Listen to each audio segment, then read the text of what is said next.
నమస్తే సార్. నమస్తే రామ్. క్యాబ్ తీసుకొని వచ్చావా? తెచ్చాను సార్. కీస్ ఇవ్వు. ఇవ్వండి సార్. ఏమైంది సార్? ఒక మంచి డీల్ వచ్చింది రామ్. ఒక పెద్ద కంపెనీ వాళ్ళు వాళ్ళ కంపెనీకి 25 కార్లను అటాచ్ చేయమని ఆఫర్ ఇచ్చారు. కాబట్టి కార్లన్నీ అటాచ్ చేస్తున్నాం. అన్ని కార్లు తీసుకుంటున్నారా? ఎవరు sir? Rani group of industries. కూర్చోండి మేడం.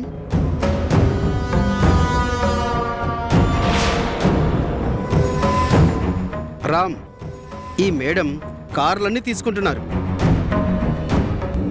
మొత్తం అన్ని కార్లని మా కంపెనీకి అటాచ్ చేయండి.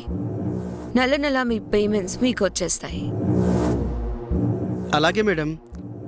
కానీ మా దగ్గర కొంతమంది డ్రైవర్స్ ఉన్నారు. మీకేమైనా అవసరం ఉంటే. నోను, ఆ అవసరమేం లేదు. మా దగ్గర చాలా మంది డ్రైవర్స్ ఉన్నారు. అలాగే మేడం. ఇక మీ దగ్గర వేరే కార్లేం లేవు కదా? ఏమీ లేవు మేడం. నార్మల్ కార్లు, ప్రీమియం కార్లు అన్నీ మీకే ఇచ్చేసాం. గుడ్. వెంటనే అన్ని ఫ్యాక్టరీకి పంపించండి.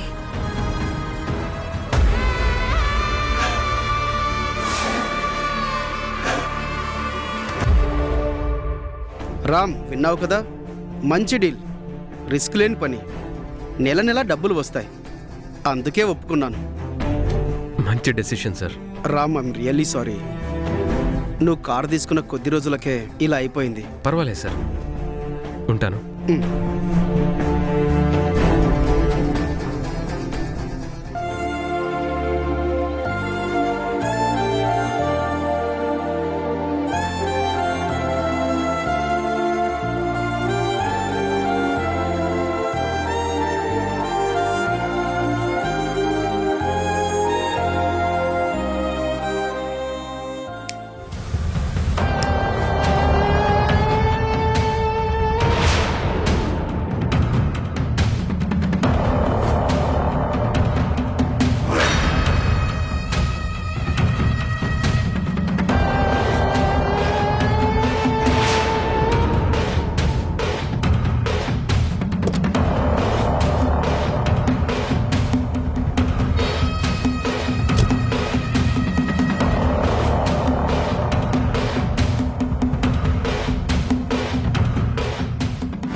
మిస్టర్ రామ్, ఉద్యోగం చేయడానికి ఛాన్స్ ఇవ్వలేదని కార్ డ్రైవర్ అయ్యావు.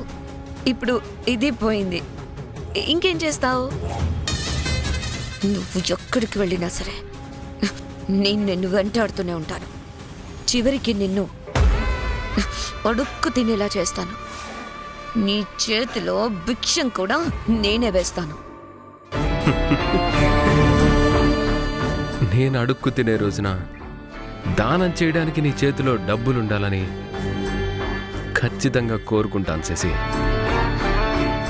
నా మీద కోపంతో అవసరం లేకపోయినా 25 కార్లు కంపెనీకి అటాచ్ చేశావు. రేపు ఇంకొక చోటికి వెళ్తాను. అక్కడ లేదంటే మరొకటి. ఎంత దూరం వెంట పడతావు? ఎంత దూరమైనా వెనకాలే వస్తాను. అక్కడే నువ్వు పొరపాటు చేసి నిన్ను నువ్వు నాశనం చేసుకుంటున్నావు. నన్నేదో చేద్దాం అనుకుని చివరికి నువ్వే అడుక్కు తినే పొజిషన్కి వస్తావేమో.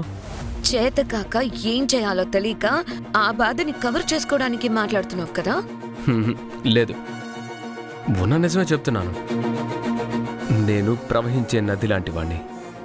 నన్ను నా దారినే పోనివ్వాలి. నన్ను ఎవడైనా ఎక్కడైనా ఎంతో కాలం ఆపలేడు. ఆపితే డ్యాముల్ని కూడా పొద్దలు కొట్టుకొని వెళ్ళిపోతాను. ఆత్మవిశ్వాసం ఉన్నవాడు ఎడారిలో ఇసుకని కూడా అమ్ముకొని బ్రతకగలడు. నువ్వేం చేసినా నా ఆత్మవిశ్వాసాన్ని మాత్రం దెబ్బతీలేవు.